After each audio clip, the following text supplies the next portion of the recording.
Drug use problems are often associated with health harms. Infectious diseases such as HIV, AIDS, and hepatitis C have clear links to drug use. But there are also links between drug use and mental health problems that we need to consider. People with problematic forms of drug use often suffer from both a substance use and a mental health disorder. The coexistence of a substance use and a mental health disorder in the same person is usually called psychiatric comorbidity in substance users, or dual diagnosis.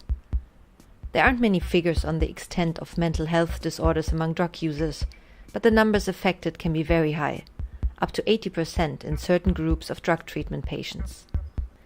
Depression is the most common mental health disorder associated with substance use, but anxiety is also often seen, and comorbid substance use disorders are more common in people with psychosis.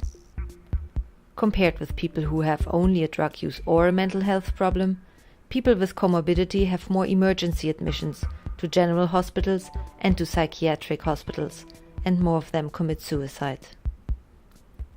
Substance use and mental health disorders are interlinked in different ways, which are sometimes overlapping. In some cases, a mental health disorder can be considered a risk factor for drug use, which may lead to the development of a substance use disorder. In other cases, drug use can trigger the development of a mental health disorder. Clinical practice has also shown that comorbid disorders often interact to make each other worse. It is often difficult to diagnose comorbidity among drug users.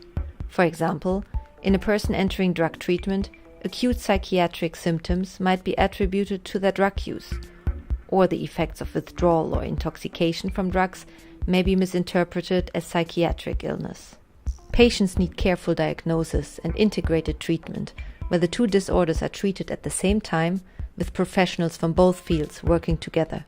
Providing this level of care is a major challenge for policymakers, professionals, and clinicians.